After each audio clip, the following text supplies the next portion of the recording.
Aroma susu bayi yang sedikit asam bercampur dengan bau keringat yang tajam menyelimuti kamar sempit yang pengap. Suasana begitu hening hingga aku bisa mendengar setiap helaan napas berat dari Mala kecilku yang sedang menyusu di dadaku. Putri kecilku baru saja lahir 20 hari yang lalu. Tidur seorang bayi yang baru lahir selalu rapuh dan mudah terganggu, seringan kapas yang tertiup angin. Dengan hati-hati, kutarik lenganku yang mulai kesemutan karena ditindih oleh putriku selama hampir 2 jam. Perlahan, aku menggeser tubuh untuk berganti posisi.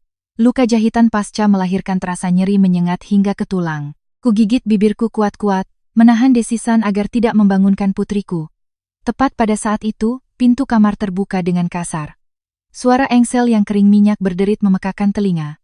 Bayu masuk. Tidak ada ketukan pintu, tidak ada tatapan sayang untuk putri kecilnya yang sedang tertidur lelap, dan tidak ada satupun pertanyaan untuk istrinya yang baru saja berjuang antara hidup dan mati untuknya. Wajah Bayu dingin dan tegang, menunjukkan raut perhitungan dan kelelahan yang sudah sangat kukenal akhir-akhir ini. Dia berjalan ke sisi tempat tidur, matanya melirikku sekilas seolah aku orang asing, lalu setumpuk kertas putih dilemparkan begitu saja ke atas kasur, tepat di sebelah Mala yang sedang terlelap. Aku mengangkat mataku yang menghitam karena kurang tidur menatap suamiku. Kertas paling atas menghantam mataku dengan tulisan tebal berhuruf kapital, surat gugatan cerai. Bayu memasukkan kedua tangannya ke saku celana, dagunya terangkat saat berbicara dengan nada dingin dan tegas. Baca, lalu tanda tangani. Aku sudah menandatangani bagianku. Tanganku terasa kebas seketika, jantungku seolah berhenti berdetak, jatuh ke dasar perutku. Aku mengerjapkan mata, mencoba mengusir halusinasi akibat kurang tidur.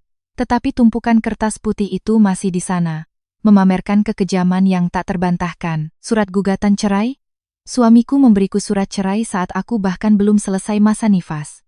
Aku berusaha menjaga suaraku agar tidak bergetar, menatapnya dan bertanya, apakah kamu sadar apa yang kamu lakukan? Anak kita baru saja lahir, untuk apa kamu memberiku benda ini sekarang? Bayu menyeringai, senyum sinis yang penuh dengan kelicikan yang belum pernah kulihat sebelum kami menikah.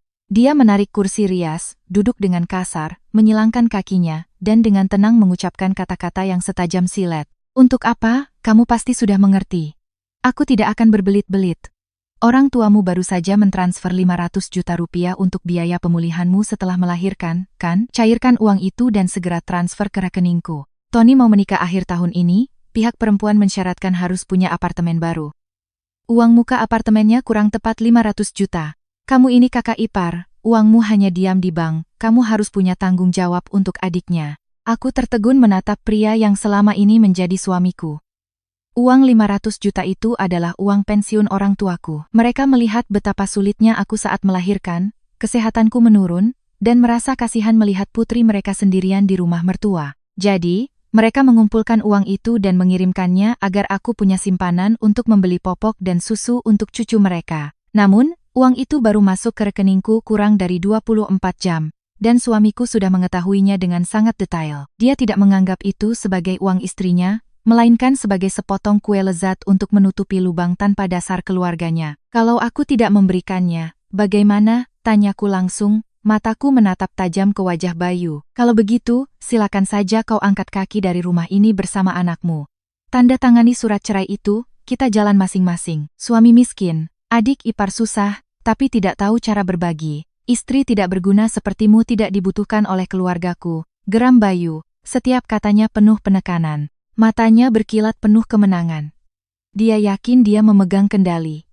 Karena dalam pikirannya yang dangkal, seorang wanita yang baru saja melahirkan akan sangat lemah. Seorang wanita yang menggendong bayi merah pasti akan sangat ketakutan dengan prospek dicampakkan oleh suaminya. Dicap sebagai janda dengan anak yang baru lahir, tanpa penghasilan karena sedang cuti melahirkan. Dia menggunakan surat cerai ini sebagai senjata pamungkas, percaya bahwa hanya dengan gertakan, aku akan segera berlutut meminta maaf, dan dengan patuh menyerahkan semua uang hasil jerih payah orang tuaku. Aku menatap Bayu. Wajah tampan yang dulu kucintai kini tampak bengkok dan menjijikkan. Rasa sakit yang mendalam melonjak di hatiku. Bukan karena aku takut kehilangannya, tetapi karena aku mengasihani masa mudaku yang telah kuserahkan pada pria yang begitu kejam dan tidak berperasaan.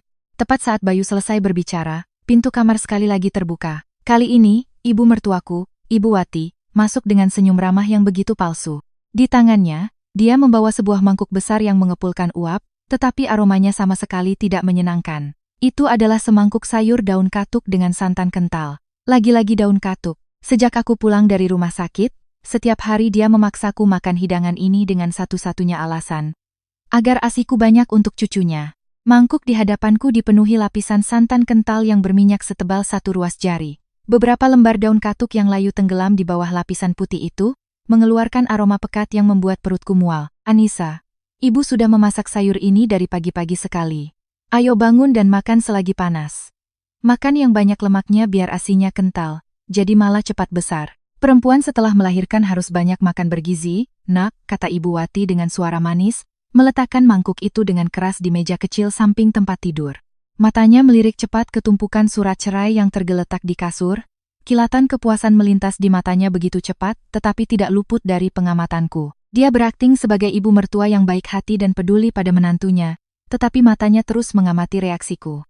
Pada saat yang sama, sosok Tony, adik ipar kesayangan suamiku, juga muncul di ambang pintu. Tony mengenakan kaos bermerek, tangannya memegang beberapa brosur iklan proyek apartemen mewah. Dia melangkah masuk setengah, bersandar di kusen pintu, dan dengan nada bercanda seperti biasanya, dia berkata, "Kakak ipar, setelah melahirkan jadi kelihatan lebih berisi ya. Kak Bayu sudah bicara dengan kakak? Aku dan calon istriku mau menikah akhir tahun ini. Kami sudah lihat-lihat apartemen bagus di daerah Kuningan, Kak. Ada 3 kamar tidur. Nanti kalau ayah dan ibu mau menginap juga enak. Cuma masalahnya, kurang 500 juta rupiah untuk uang mukanya. Kakak ipar kan sayang sama aku, tolong bantu ya, anggap saja pinjam sementara. Nanti kalau aku sudah sukses, pasti aku kembalikan. Kita kan keluarga, Kak, masa pelit sama adik sendiri?" Kata-kata manis Tony terdengar begitu getir. Pinjam sementara, nanti kalau sukses dikembalikan. Kata-kata itu dari mulut Tony tak ubahnya seperti membuang uang ke laut. Sejak aku menjadi menantu di rumah ini, entah sudah berapa kali Tony meminjam uang dariku. Dari uang untuk ganti ponsel, uang untuk liburan dengan pacarnya, hingga uang untuk memperbaiki motor mahalnya. Tidak pernah sekalipun dia menyebut kata mengembalikan. Aku, demi menjaga perasaan suami dan keharmonisan keluarga, selalu mengalah. Tapi kali ini, keserakahan mereka telah membengkak begitu besar hingga ingin menelan seluruh uang pensiun orang tuaku. Ibu Wati ikut menimpali, membujuk dengan kata-kata manis yang sebenarnya adalah paksaan. Tony itu masih muda, belum bisa berpikir jauh. Tapi ya sudahlah, saudara itu seperti tangan dan kaki. Kalian kan kondisinya lebih baik, apalagi Besan baru saja memberi uang yang besar. Cairkan saja uang itu untuk adikmu agar dia bisa tenang membangun rumah tangga. Anggap saja kamu berbuat baik untuk keluarga ini. Perempuan pegang uang banyak-banyak nanti jadi macam-macam.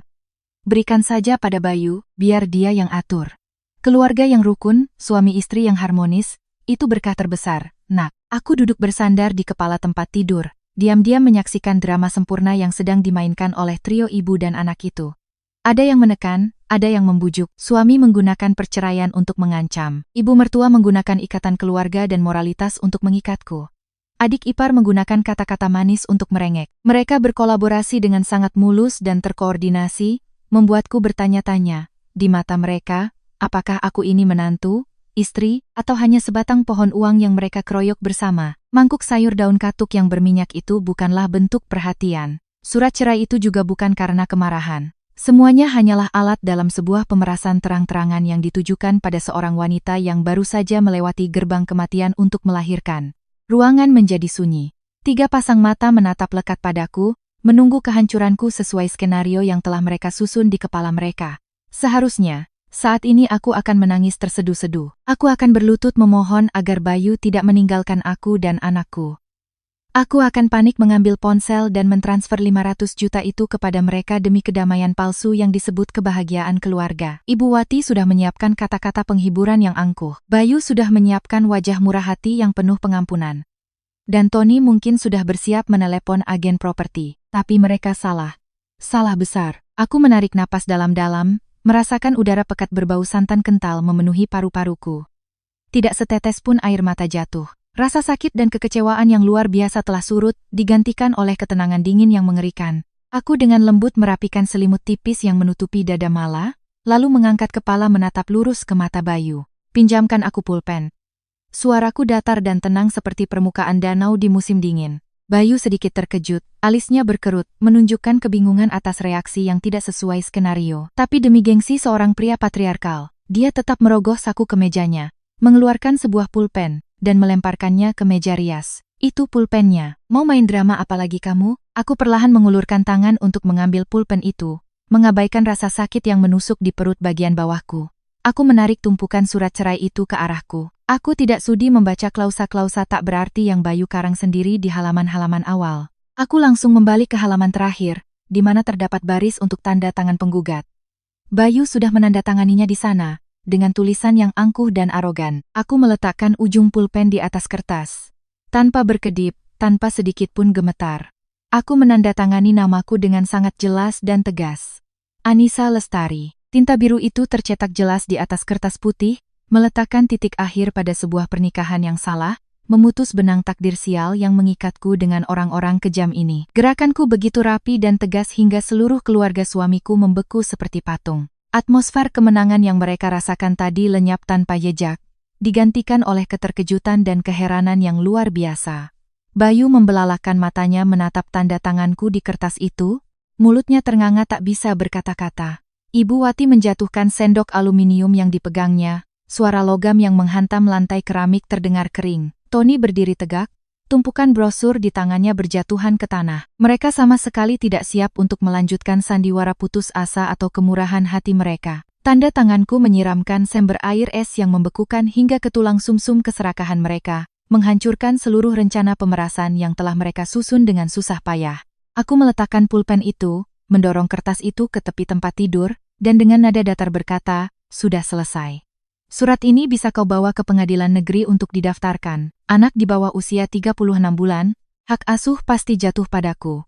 Harta bersama selama pernikahan kita tidak ada yang berharga, utang juga tidak ada, semua proses akan berjalan sangat cepat. Selamat, kamu sudah kembali menjadi lajang." Keheningan berlangsung beberapa detik sebelum dipecahkan oleh teriakan keras Bayu. "Kamu gila." Bayu menerjang ke arah tempat tidur, dengan kasar merebut surat cerai itu seolah itu adalah kertas jimat terkutuk. Wajahnya memerah, urat-urat biru menonjol di dahinya. Dia menatap lekat pada tanda tanganku, lalu menatapku dengan mata penuh keheranan bercampur ketakutan. Kepercayaan diri dan arogansinya yang tadi hancur berkeping-keping. "Kamu berani benar-benar menandatanganinya. Kamu baru saja melahirkan, anakmu masih merah. Kamu pikir kamu bisa hidup tanpa aku? Dari mana kamu dapat keberanian itu?" "Hah, Anissa," raung Bayu. Suaranya menunjukkan kepanikan seseorang yang baru saja menyadari telah memainkan pertaruhan bodoh dan kalah telak. Ibu mertuaku baru tersadar. Dia bergegas maju, mendorong bahu Bayu, wajahnya yang berkerut mencoba memaksakan senyum damai yang kaku. "Ya ampun, anak ini emosinya labil sekali. Bayu itu hanya bercanda, dia cuma menulis surat itu untuk mengancammu sedikit, agar kamu mengerti kesulitan keluarga. Mana mungkin ada yang tega meninggalkan istri dan anak saat sedang masa nifas seperti ini. Suami istri itu biasa ada perselisihan. Jangan kekanak-kanakan begitu. Sobek saja, sobek segera kertas tidak berguna ini." Ibu Wati mengulurkan tangan, berniat merebut surat itu dari tangan Bayu untuk merobeknya, tapi aku dengan cepat menghentikannya. "Tunggu dulu." Aku menatap lurus ke wajah ibu mertuaku, tatapanku tajam tanpa kompromi. "Ibu bilang Bayu hanya mengancamku? Kalau begitu, di dalam surat ini, adakah aturan hukum yang menyebutkan tentang mengancam?" Tanda tangan Bayu tercetak jelas di sana. Tanda tanganku juga sudah selesai. Hukum hanya berdasarkan hitam di atas putih, bukan berdasarkan candaan. Bayu menggigit bibirnya, melempar surat itu ke lantai, mencoba memulihkan wibawanya sebagai seorang suami. "Sudah kubilang, aku tidak mau cerai. Aku hanya ingin kamu sadar akan tanggung jawabmu sebagai menantu. Jangan membesar-besarkan masalah. Sekarang, serahkan uangnya baik-baik. Aku akan merobek surat ini dan kita anggap tidak ada apa-apa. Aku tetap ayah Mala, tetap bekerja menafkahi rumah ini." Aku tertawa, tawa hambar, getir, namun penuh dengan penghinaan. Tanggung jawab sebagai menantu, artinya aku harus menguras habis uang pensiun orang tuaku untuk membelikan rumah bagi adik ipar agar bisa menikah? Lalu di mana tanggung jawabmu sebagai suami? Di mana tanggung jawabmu sebagai ayah? Saat kau berteriak dan melemparkan surat cerai ke wajah istrimu yang belum genap sebulan melahirkan anakmu, aku mengarahkan daguku ke mangkuk sayur daun katuk di atas meja.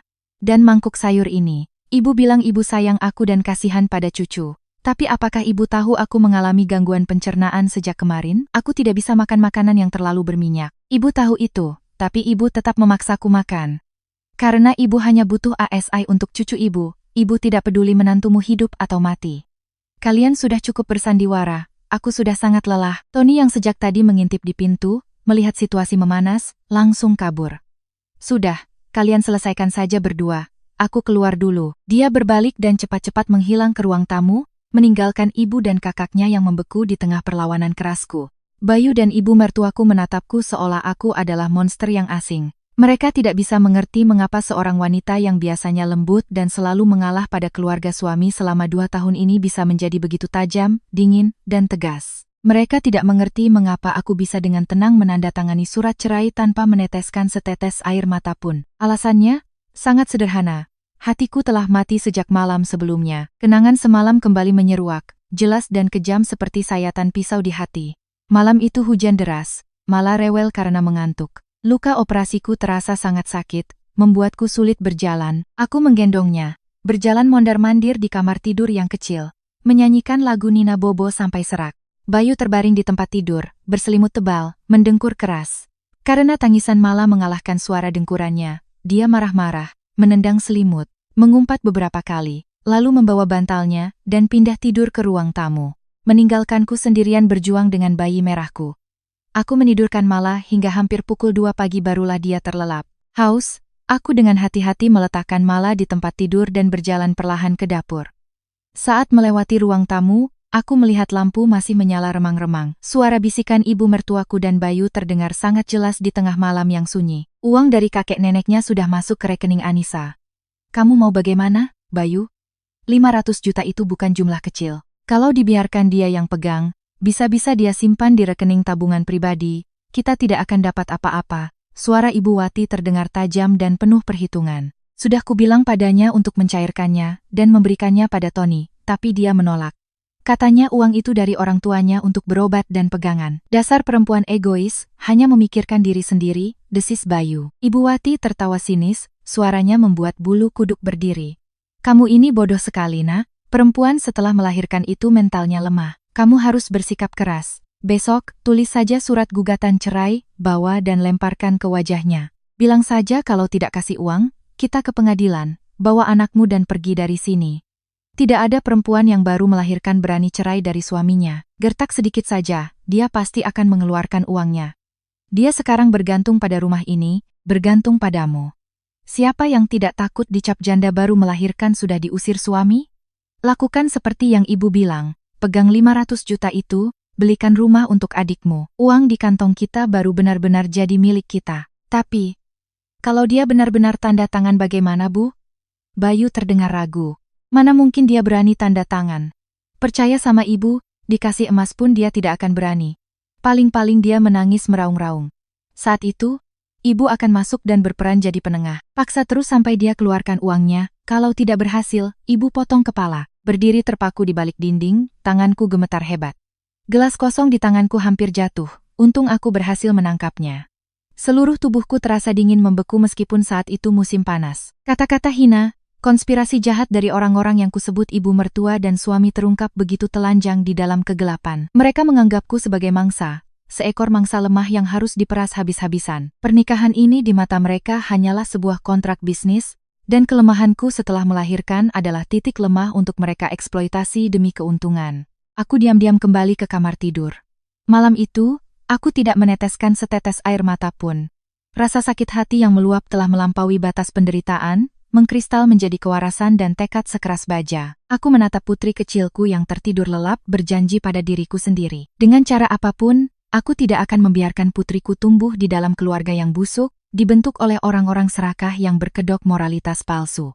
Dan pagi ini, ketika Bayu benar-benar membawa surat cerai itu masuk, persis seperti skenario ibunya, aku sudah siap secara mental untuk mengakhiri semuanya. Tidak ada kejutan, tidak ada rasa sakit, hanya penghinaan yang mendalam. Jangan berakting lagi, Bayu. Aku memotong lamunanku, menatap lurus pada pria hina di hadapanku. Aku mendengar semua percakapan kalian semalam, tidak ada satu kata pun yang terlewat. Dari rencana pemerasan dengan surat cerai, hingga rencana merampas uangku. Perhitungan kalian hebat sekali, tapi kalian lupa satu hal. Aku bukan boneka kain yang bisa kalian injak-injak sesuka hati. Pengakuanku yang lantang menghantam wajah Bayu dan ibunya seperti siraman air es. Bayu membeku, matanya terbelalak, bibirnya bergetar terus-menerus tetapi tidak mampu mengucapkan sepatah kata pun untuk membantah. Ibu mertuaku juga sama. Ibu Wati mundur selangkah. Wajahnya berubah dari pura-pura ramah menjadi pucat pasi, kedua tangannya saling meremas erat hingga buku-buku jarinya memutih. Mereka tidak menyangka aku terjaga pada saat yang menentukan itu. Terlebih lagi, mereka tidak menyangka topeng moralitas palsu mereka akan dirobek begitu kejam di ruangan ini. Aku menatap tajam ke mata Bayu yang mencoba menghindar. Semua kepahitan yang terpendam selama malam-malam tanpa tidur merawat anak tiba-tiba melonjak, terasa pahit di tenggorokan. Aku tidak menangis, tetapi suaraku menjadi keras, membawa beban seorang wanita yang telah benar-benar putus asa pada pria yang pernah ia sebut suami. Aku bertanya pada Bayu dengan suara yang jelas, apakah kamu tahu bagaimana rasanya seorang ibu ketika anaknya menangis tanpa henti di tengah malam? Kamu tidak tahu, karena setiap kali Mala terbangun, setiap kali dia haus dan menangis, hal pertama yang kamu lakukan bukanlah bangun dan menenangkannya bersamaku. Hal pertama yang kamu lakukan adalah menggerutu, mengumpat karena dibangunkan. Kamu meraih bantal, memeluk selimut, dan dengan marah pergi ke ruang tamu sambil membanting pintu. Kamu membiarkanku, seorang wanita yang baru saja melewati maut, berjuang sendirian dengan bayi merah di kamar yang sunyi. Aku menceritakan padanya tentang malam-malam di mana aku harus menggigit gigi, menahan rasa sakit yang merobek dari luka jahitan yang belum sembuh. Setiap kali aku bergerak untuk memeluk anakku, setiap kali aku menggendongnya berjalan-jalan di sekitar ruangan untuk menidurkannya, keringatku bercucuran seperti mandi, rasa sakitnya membuat kedua kakiku gemetar, tak bisa berdiri tegak. Tapi aku tidak berani meletakkannya karena takut dia terkejut dan bangun lagi. Pada saat-saat seperti itu, aku sangat mendambakan sebuah tangan yang membantu. Aku hanya berharap suamiku masuk, mengusap punggungku, atau sekadar menggantikanku menggendong anak selama beberapa menit agar aku bisa memejamkan mata. Tapi yang kudapat sebagai balasan dari harapanku hanyalah suara dengkuranmu yang keras dari ruang tamu. Kamu tidur nyenyak sampai pagi, berpakaian rapi, membawa tas kerja, meninggalkan aku yang kelelahan dengan mata panda dan payudara yang bengkak. Kamu menganggap merawat anak adalah tanggung jawab alami wanita.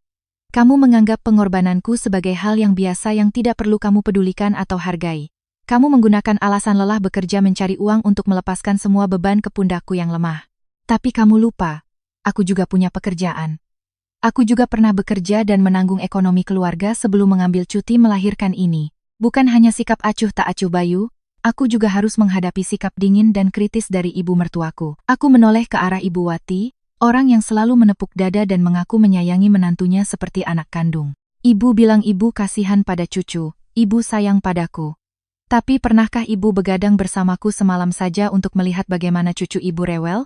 Pagi-pagi, saat aku baru saja memejamkan mata, ibu sudah menggedor pintu keras-keras memaksaku bangun untuk makan makanan berlemak yang ibu anggap bergizi. Aku bilang aku lelah, aku bilang pencernaanku terganggu. Ibu langsung mencibir, menuduhku manja, menyebutku nona pemalas.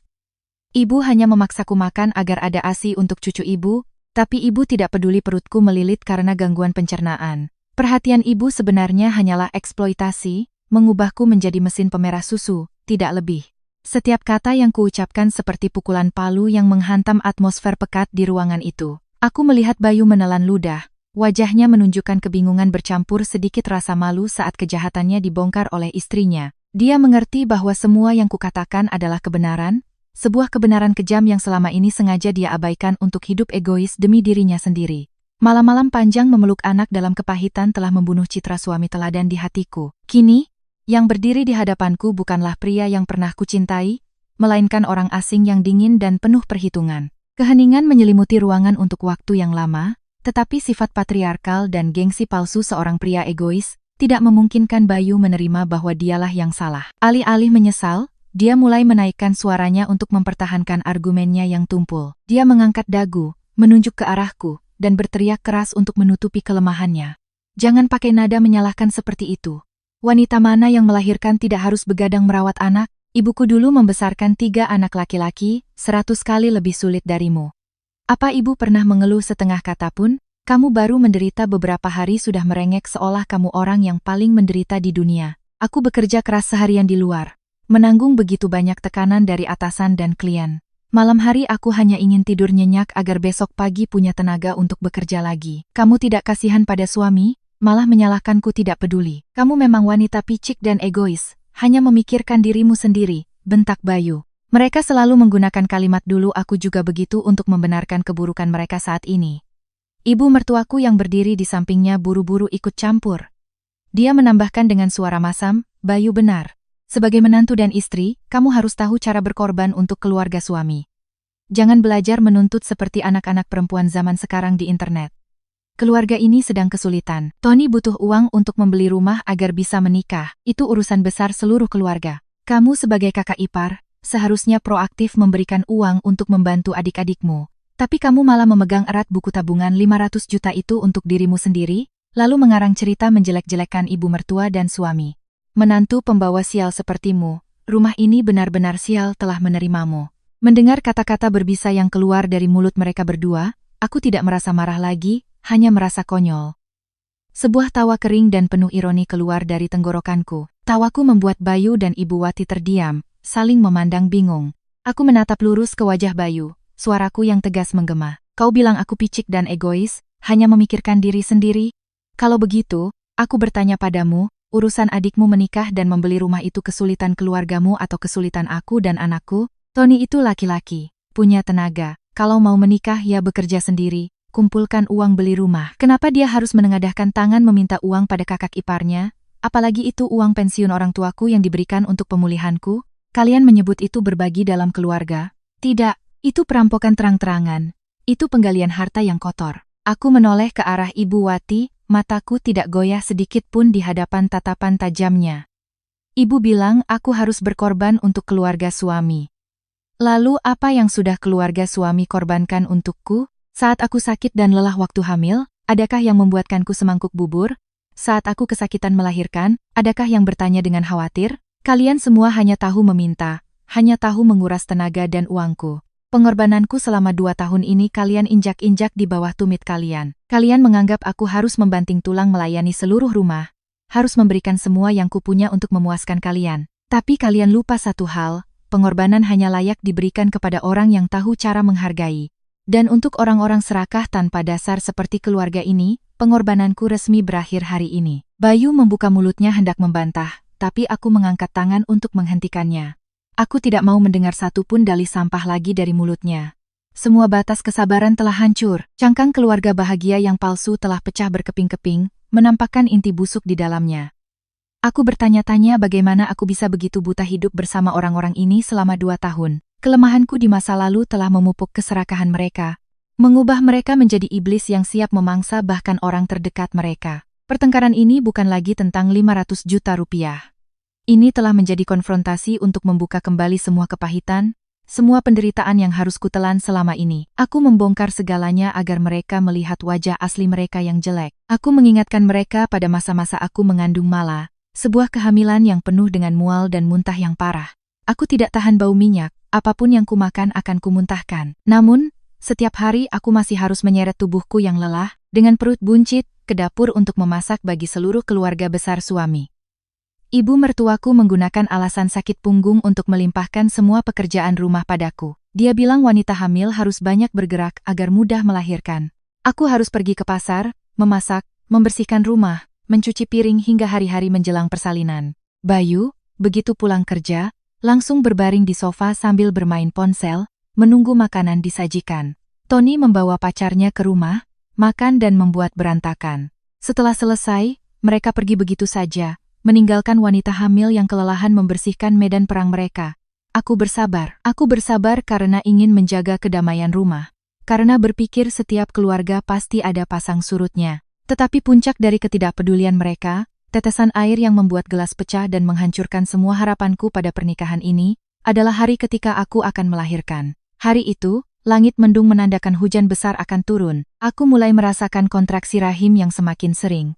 Perutku melilit, air ketubanku pecah membasahi spray. Dalam kepanikan, aku menelepon Bayu, mendesaknya untuk segera pulang dan membawaku ke rumah sakit. Tapi yang kudapat sebagai balasan dari jeritan putus asaku adalah suara dingin dan acuh tak acuh dari suamiku. Bayu berkata dia sedang sibuk mengantar ibunya melihat contoh apartemen di Kuningan untuk Tony. Dia bilang urusan membeli rumah untuk adiknya sangat penting, sudah janji dengan agen, tidak bisa dilewatkan. Dia menyuruhku memanggil taksi sendiri atau meminta tolong tetangga untuk membawaku ke rumah sakit. Melahirkan itu bukan penyakit, kenapa panik, katanya. Nanti setelah selesai melihat rumah, dia akan menyusul ke rumah sakit. Aku terduduk di lantai kamar mandi, satu tangan memegangi perutku yang mengeras, tangan yang lain memegang telepon yang mengeluarkan bunyi tut-tut tanpa henti. Jantungku serasa diremas, kesepian dan rasa kasihan pada diri sendiri meluap di dada. Orang lain melahirkan didampingi suami dan ibu mertua. Sedangkan aku, di saat paling berbahaya antara hidup dan mati, keluarga suamiku malah sibuk memilih rumah untuk adik ipar. Mereka menganggap membeli properti untuk Tony lebih penting daripada keselamatan aku dan anakku.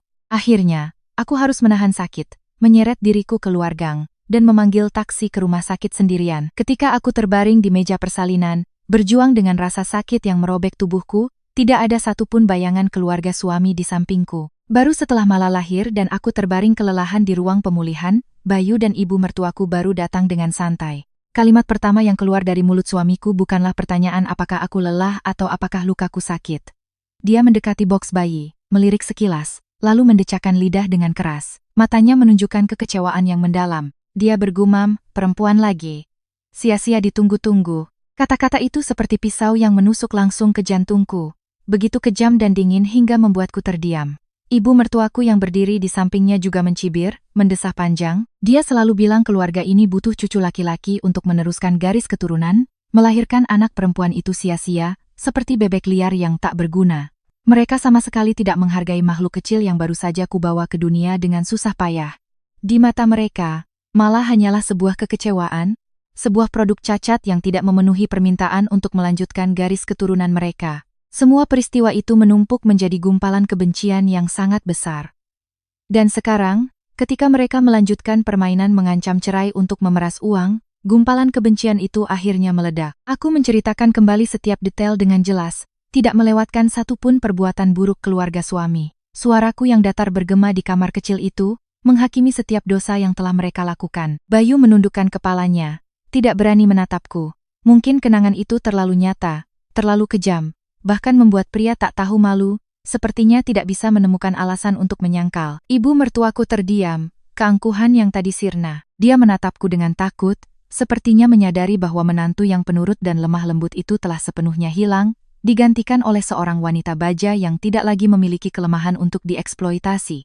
Aku menarik napas dalam-dalam, mengumpulkan semua kekuatan dan keteguhan hati untuk kalimat terakhirku. Di antara kita sudah berakhir, Bayu.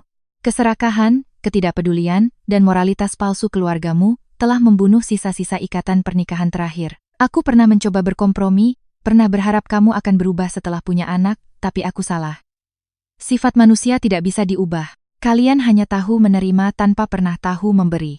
Kalian menganggapku sebagai alat untuk melahirkan, sebagai ATM untuk ditarik uangnya demi kepentingan keluarga kalian.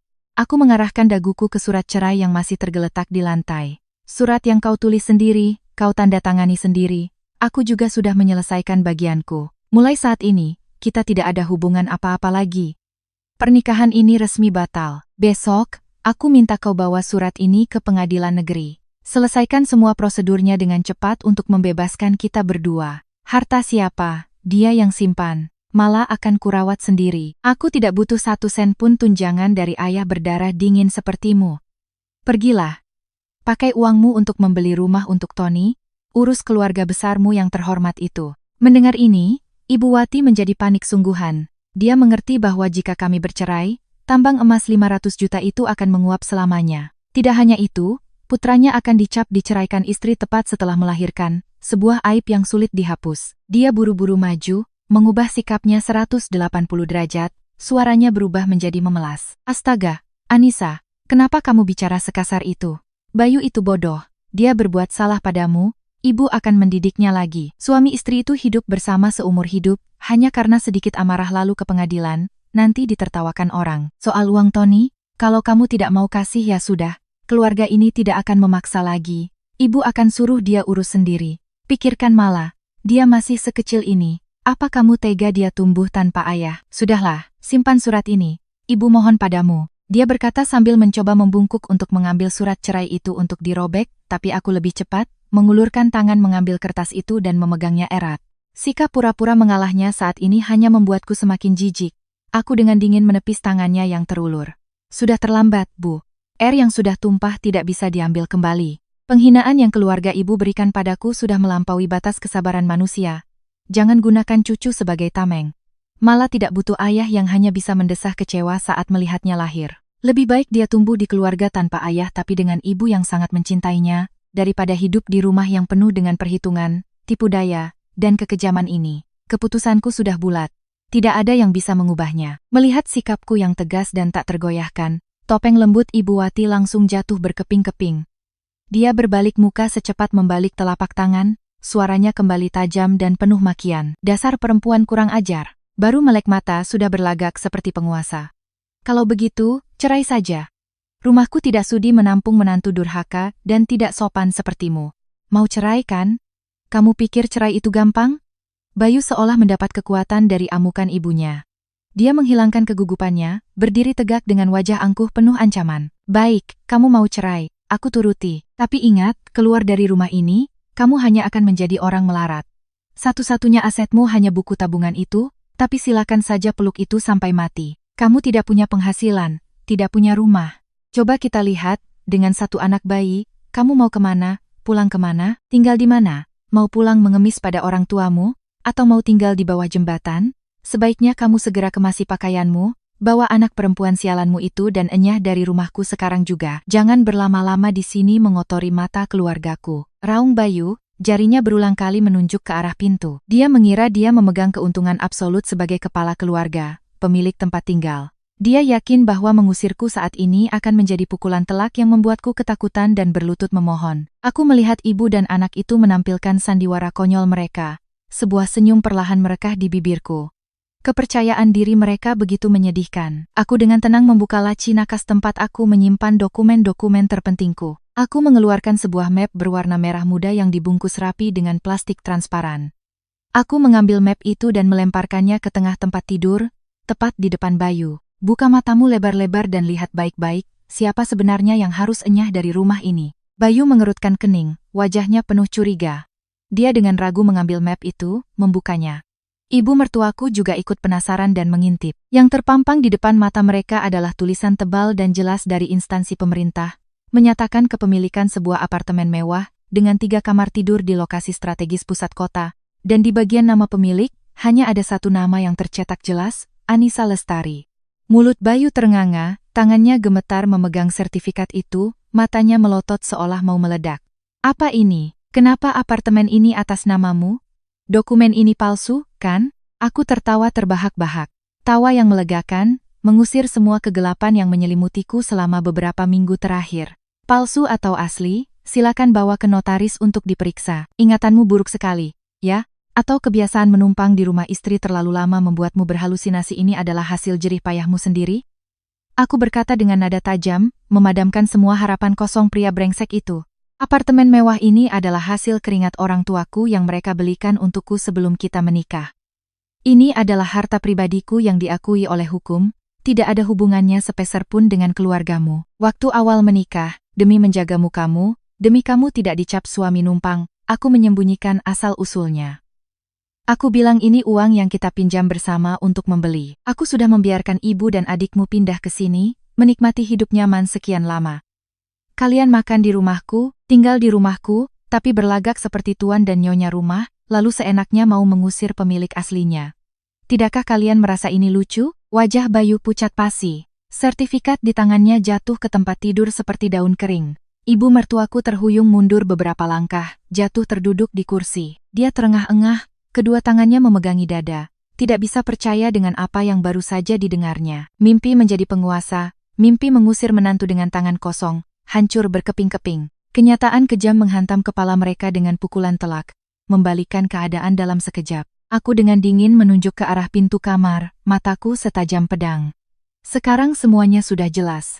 Perceraian ini kalian yang usulkan, dan aku sudah setuju. Mengenai apartemen ini, aku secara resmi menarik kembali hak pakai kalian. Aku minta ibu dan anak ini, bersama dengan si Tony yang sedang bersembunyi di ruang tamu itu, segera masuk ke kamar dan kemasi semua barang-barang pribadi kalian.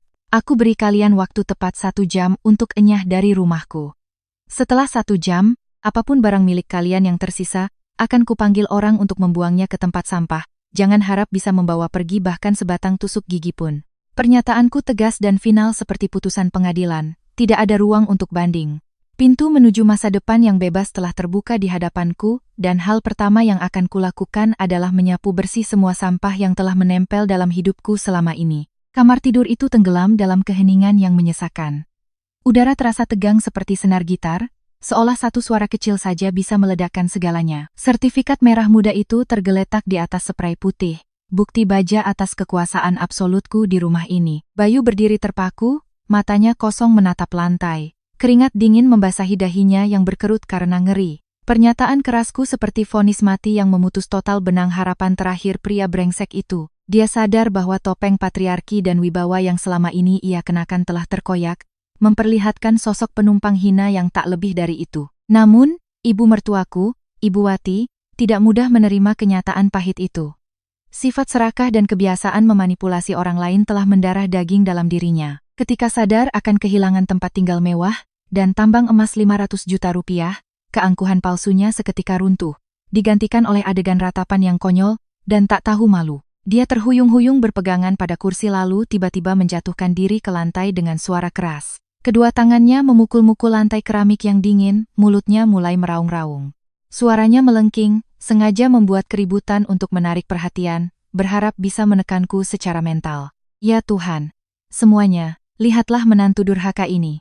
Dia baru saja melahirkan sudah berani merencanakan merebut harta dan mengusir ibu mertuanya. Aku melayaninya, membawakan makanan dan minuman, begadang demi dia, memasak sup dan kaldu untuknya. Tapi sekarang dia membalas air susu dengan air tuba. Tidak tahu berterima kasih, kejam. Dia menangis tanpa air mata sambil menatapku dengan mata merah menyala. Melihatku hanya melipat tangan dengan wajah dingin tak peduli, dia sadar trik ratapannya tidak berhasil. Matanya langsung melirik ke arah boks bayi tempat Mala tidur. Sebuah ide licik terlintas di kepala wanita cerdik itu. Dia buru-buru bangkit, menerjang ke arah boks bayi dengan niat menggunakan anak itu sebagai tameng. Kau usir aku pergi. Tapi aku harus bawa cucuku. Mala itu darah daging keluarga Pratama, darah daging Bayu. Kamu tidak punya hak merebutnya dari keluarga kami. Kau itu penculik. Aku harus membawa cucuku pulang ke desa untuk kurawat, tidak akan kubiarkan dia hidup dengan ibu beracun sepertimu. Sambil berkata, dia mengulurkan tangannya yang kasar hendak mengangkat Mala. Tindakannya yang kasar membuat bayi itu terkejut dan menangis histeris. Tangisan pilu putriku bagai percikan api. Suasana di kamar tidur menjadi begitu pekat, sesak hingga bisa dipotong dengan pisau. Pernyataanku yang jelas dan tegas mematahkan semua ilusi terakhir ibu dan anak itu. Sertifikat atas nama Anissa Lestari yang tergeletak di atas kasur bagaikan jimat maut, menyegel semua kesombongan keluarga yang terbiasa menumpang ini. Bayu mundur beberapa langkah, kakinya goyah seperti orang mabuk. Matanya terpaku pada sertifikat itu, wajahnya berubah dari merah menjadi pucat, lalu kelabu seperti abu. Mungkin selama hidupnya, dia belum pernah merasakan pukulan sesakit ini. Apartemen mewah di pusat ibu kota yang sering ia banggakan kepada teman-temannya ternyata adalah hasil jerih payah orang tua istrinya. Dia hanyalah seorang penumpang. Pria brengsek yang bersembunyi di balik rok istrinya, namun selalu menghina dan ingin mengusir pemilik rumah. Kebenaran pahit ini meruntuhkan sisa-sisa gengsi terakhirnya. Ibu Wati, tak perlu dikatakan lagi. Wajahnya berkerut, bibirnya gemetar tak mampu mengeluarkan suara. Guncangan ini terlalu besar untuk wanita serakah yang selalu merasa memegang kendali. Dia baru saja meratapi hilangnya 500 juta rupiah. Kini dia sadar seluruh keluarganya akan ditendang keluar dari tempat tinggal yang nyaman ini. Namun, sifat nekat orang yang terpojok tidak memungkinkan Ibu Wati menerima kekalahan begitu saja. Setelah beberapa saat terdiam, dia tiba-tiba menjerit melengking, memukul-mukul pahanya, dan memulai adegan ratapan yang sudah biasa. Dia melompat ke samping boks Mala, kedua tangannya terentang seperti induk ayam melindungi anaknya, matanya menatapku penuh kebencian. Kau pikir karena kau punya rumah, punya uang, kau bisa berbuat seenaknya. Kau mau mengusir kami? Jangan mimpi. Rumah ini memang milikmu. Tapi anak ini darah daging keluarga Pratama, cucu kandungku. Bayu adalah ayah kandungnya. Hukum mana yang mengizinkanmu memisahkan ayah dan anak, memisahkan nenek dan cucu? Kalau kau mengusir kami, berarti kau merampas hak Bayu sebagai ayah, merampas asal-usul Mala, raungnya, menangis dan mengeluh kepada udara di sekitarnya, seolah-olah akulah menantu jahat yang sedang mendorong keluarga suaminya ke jurang keputusasaan. Tolong, tetangga. Adakah yang mengerti penderitaan keluargaku? Menerima menantu, melayaninya sampai melahirkan dengan selamat. Sekarang sayapnya sudah tumbuh, dia berbalik dan mengusir ibu mertua dan suaminya. Cucu saya masih merah begini, dia mau mengurungnya, tidak membiarkan keluarga dari pihak ayah mengenalinya. Wanita beracun, Perbuatanmu akan dikutuk oleh langit dan bumi, nak.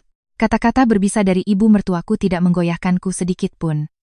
Hatiku telah ditempa menjadi baja setelah malam-malam panjang yang penuh kepahitan. Aku perlahan berdiri, merapikan pakaianku, dan melangkah mantap menuju box Mala. Aku mengulurkan tangan, melindungi putri kecilku dengan tubuhku, menghalangi tatapan penuh perhitungan Ibu Wati. Ibu sudah cukup bersandiwara? Teriak lebih keras lagi, Bu, biar seluruh apartemen ini dengar. Biar saya buka pintu lebar-lebar agar tetangga bisa melihat wajah para penipu yang memeras menantunya saat masa nifas. Ibu membawa-bawa darah keluarga Pratama untuk menakutiku? Kalau begitu, saya tanya, apa nilai darah itu ketika ayahnya sibuk melihat rumah untuk adiknya saat ibunya pecah ketuban dan dalam bahaya? Apa artinya darah itu ketika begitu lahir ayahnya sudah mencibir karena dia perempuan? Ibu bilang, ibu sayang cucu. Lalu, sudahkah ibu membelikannya sekaleng susu, sebungkus popok? Atau ibu hanya sibuk menguras uang ibunya untuk membiayai anak bungsu ibu? Aku menekan Ibu Wati dengan kata-kataku, hingga dia mundur selangkah demi selangkah. Jangan kotori dua kata ikatan keluarga di sini. Kalian hanya menggunakan Mala sebagai alat untuk berpegang pada rumah ini, untuk menyelamatkan sedikit keuntungan terakhir. Tapi saya beritahu kalian, putri saya tidak butuh keluarga dari pihak ayah yang busuk seperti ini. Saya akan membesarkannya sendirian, akan menggunakan cinta sejati saya untuk menebusnya. Sedangkan kalian, waktu 1 jam sudah mulai berjalan. Jika kalian tidak berkemas sendiri, saya akan membuang semua barang kalian keluar. Bayu, yang sejak tadi bersembunyi di sudut, melihat ibunya terpojok oleh kata-kataku, buru-buru maju untuk menyelamatkan muka. Dia mencoba menggunakan nada damai, seolah semuanya hanya lelucon. Sayang, tenanglah, ibu sudah tua, bicaranya asal saja. Tapi sebenarnya dia sangat menyayangi kita berdua. Apartemen ini milikmu. Aku tahu. Aku minta maaf karena tadi sudah bicara keras. Tapi kita ini suami istri, malah masih sangat kecil. Kalau bercerai, anak-anak yang kasihan. Sayang, biarkan Tony mencari uang sendiri untuk beli rumah. Aku tidak akan mengambil uangmu lagi. Simpan saja untuk merawat anak kita. Kita lupakan semuanya. Mulai sekarang aku akan berubah. Aku akan merawatmu dan anak kita dengan baik. Sobek saja surat itu. Anggap tidak ada apa-apa, ya. Sikapnya yang plin-plan dan tak tahu malu membuatku benar-benar mual. Beberapa menit yang lalu, dia masih dengan angkuh ingin mengusirku dan anakku, menghinaku sebagai wanita tak berguna. Sekarang melihatku di atas angin, dia menunduk dan berpura-pura menjadi suami yang baik dan pengertian. Air mata buayanya tidak bisa membersihkan sifat pengecut yang sudah mendarah daging. Diam kamu. Penyesalanmu hanya muncul ketika kamu sadar telah kehilangan semua keuntungan. Jika hari ini apartemen ini benar-benar milikmu, apakah kamu akan berdiri di sini dan mengucapkan kata-kata manis ini? Atau kamu sudah dengan kejam mengusir aku dan anakku ke jalanan yang dingin? Aku bukan lagi gadis belasan tahun yang bisa kau bujuk dengan kata-kata manis. Peranmu sebagai suami dan ayah sudah mati sejak malam kau meninggalkanku sendirian, memeluk anak yang menangis demi tidur nyenyak di ruang tamu. Aku menunjuk lurus ke arah pintu utama. Kalian dengar baik-baik, ini perintah pengusiran. Keluargaku tidak lagi menyambut kalian. Silakan keluar dari sini sekarang juga. Ibu Wati, melihat situasi tidak bisa diselamatkan, terduduk di lantai, terus meraung dan memaki. Dia memukul-mukul lantai keramik, mengutuk nasib, mengutukku sebagai orang jahat. Keributan itu bergema di seluruh apartemen, menciptakan kekacauan yang sangat melelahkan. Tepat saat ketegangan mencapai puncaknya, bel pintu berbunyi bertubi-tubi dan tajam, memotong semua suara gaduh di dalam. Bel pintu yang berbunyi bertubi-tubi dan tegas itu seperti genderang perang, memecah suasana kacau di dalam.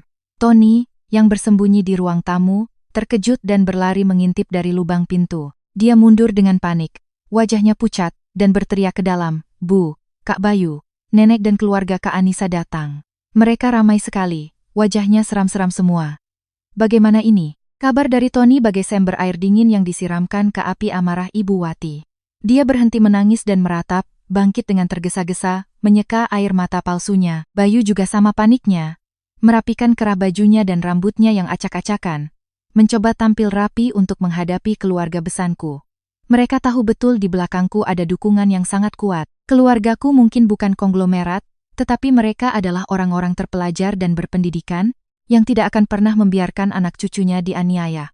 Tanpa berkata apa-apa, aku berjalan ke ruang tamu, mendorong Tony ke samping, dan membuka pintu lebar-lebar. Di depan pintu berdiri ibuku.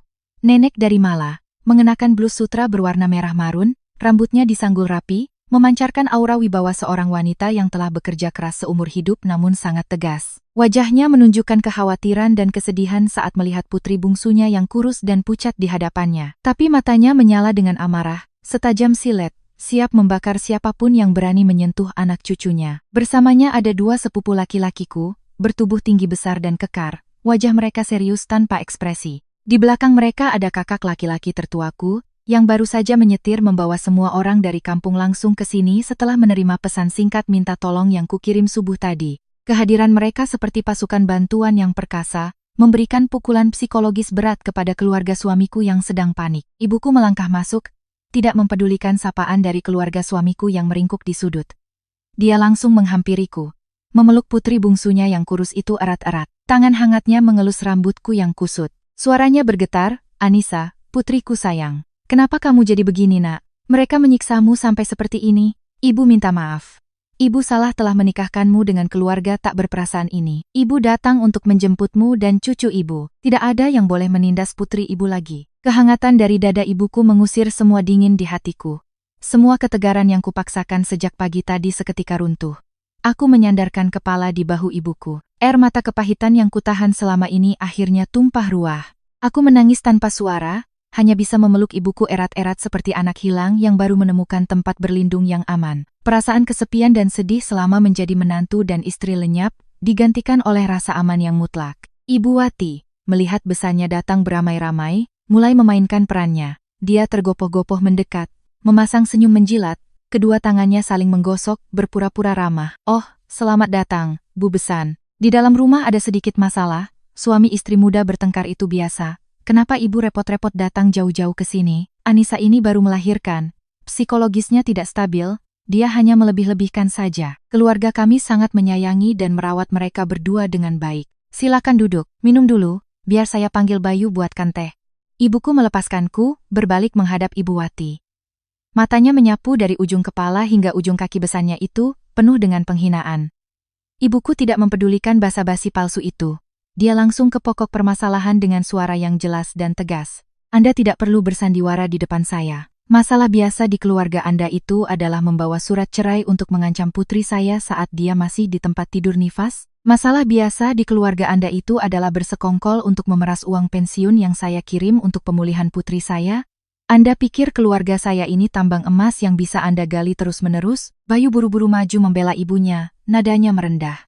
"Ibu mertua, tolong redakan amarah ibu. Tadi saya memang sedang emosi. Menulis surat cerai itu hanya untuk menggertaknya sedikit, agar dia lebih mengerti. Tapi saya sama sekali tidak berniat menceraikannya. Saya masih sangat mencintai istri saya. Mohon ibu mertua mau memaafkan saya kali ini." Ibuku berjalan ke meja kecil di ruang tamu. Tempat surat cerai itu tergeletak setelah dilempar oleh Bayu dalam kepanikannya. Dia mengambil kertas itu, membaca sekilas tulisan kejam di atasnya, lalu berhenti pada dua tanda tangan yang sudah lengkap di halaman terakhir. Dia menyeringai dingin, melemparkan kertas itu kembali ke meja. "Kau bilang kau hanya menggertak?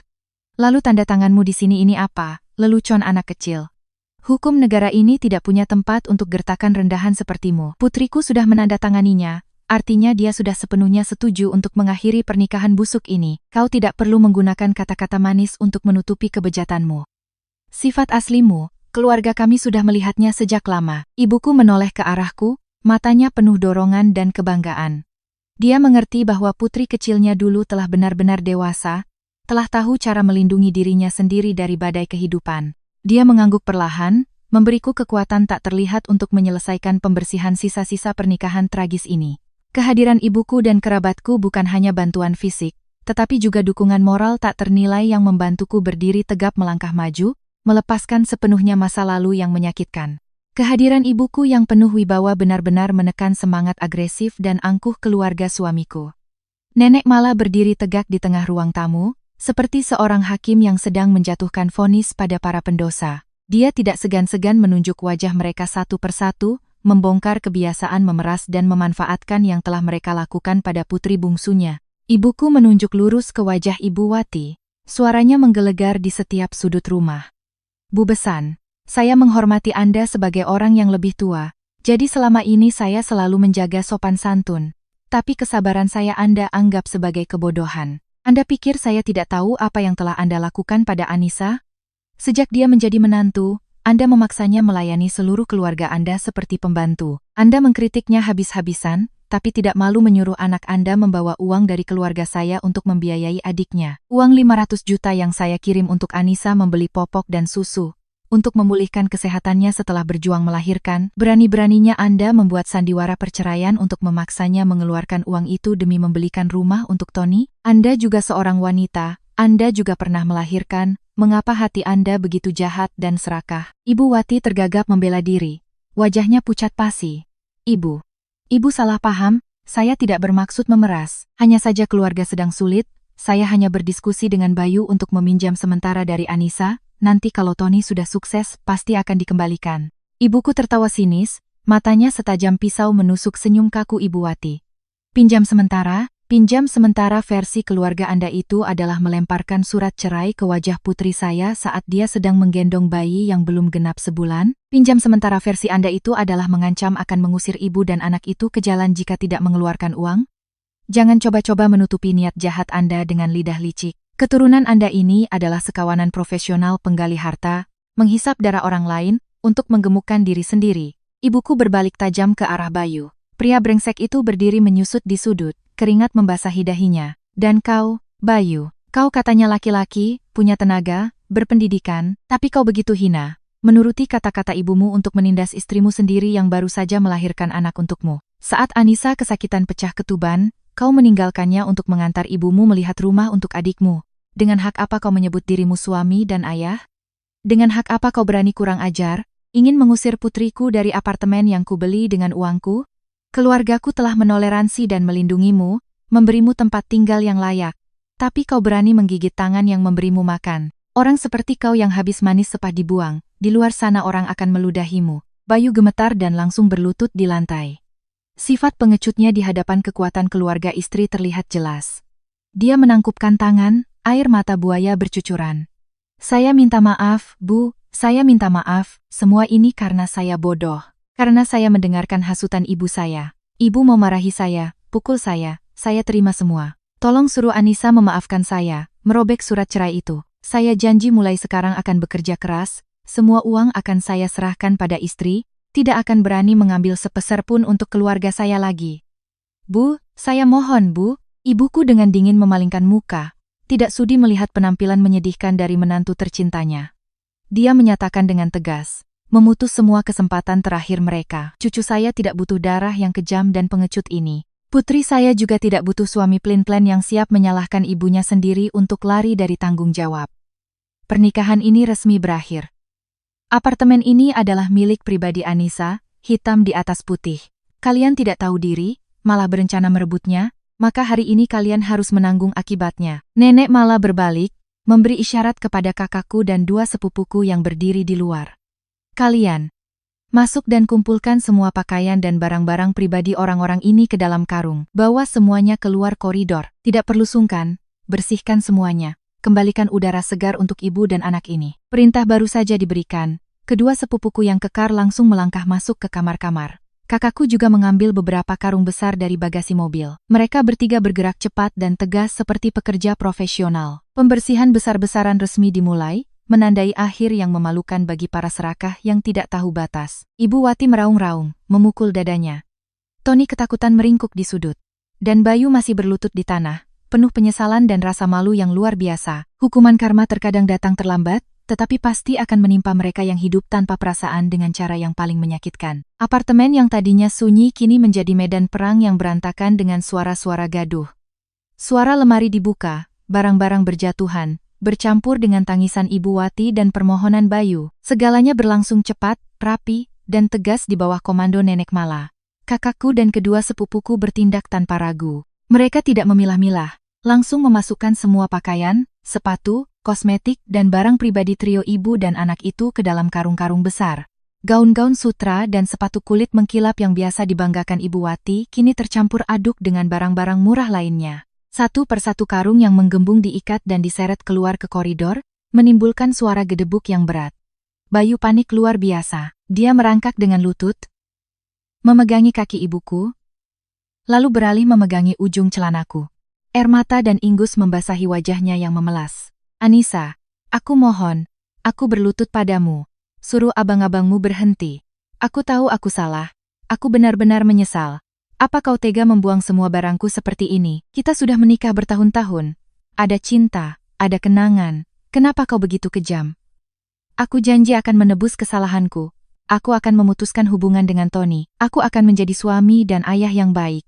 Beri aku kesempatan, Anissa. Bayu menangis sambil menyalahkan ibu dan adiknya. Dia begitu pengecut hingga rela menjual keluarganya sendiri demi mempertahankan tempat tinggal yang nyaman. Aku menatap pria yang berlutut di kakiku, rasa jijik membuncah di tenggorokan. Manusia ini tidak punya harga diri, juga tidak tahu apa itu penyesalan yang tulus. Dia hanya menangis karena meratapi kehilangan kehidupan nyaman sebagai penumpang, menangis karena takut akan masa depan yang sulit. Aku dengan dingin mundur selangkah, menarik kakiku dari genggaman kotornya. Jangan mainkan drama air mata buaya di sini. Ikatan pernikahan sudah kau bunuh sendiri sejak malam kau bersekongkol dengan ibumu untuk merampas uang pemulihanku. Saat kau dengan angkuh menyuruhku menandatangani surat cerai dan mengusir kami, apa kau ingat tentang ikatan itu? Maafku tidak untuk pengkhianat, tidak tahu berterima kasih, dan berdarah dingin sepertimu. Berdirilah. Kumpulkan sisa harga dirimu, kemasi barang-barangmu, dan keluar. Jangan membuat orang lain semakin menghinamu. Aku memalingkan muka. Tidak ada sedikit pun kerinduan pada sosok menyedihkan pria yang pernah kusebut suami. Cinta, pengorbanan, dan pengampunanku telah habis, hanya menyisakan kekosongan dan tekad untuk membersihkan segalanya. Di sudut lain, Ibu Wati juga mengalami penyesalan yang mendalam, tapi bukan penyesalan atas kesalahannya. Dia meraung-raung, memegangi karung-karung pakaian yang diseret pergi, menangisi kerugiannya dengan putus asa. Ya Tuhan, rumah mewahku, mobilku, hidup nyamanku. Kenapa begini jadinya? Kenapa menantuku begitu jahat, Bayu? Tony, ibu salah langkah, hancur semua rencana kita. Uang tidak ada, rumah tidak ada, sekarang kita mau kemana, ya Tuhan? Dia memukul-mukul dadanya. Dia menyesali tempat tinggal yang nyaman, menyesali 500 juta rupiah yang lepas dari genggaman.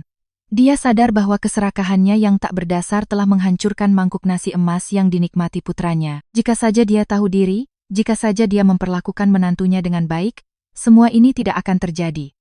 Tapi semuanya sudah terlambat. Dalam waktu kurang dari 30 menit, semua jejak keluarga suamiku di apartemen telah bersih.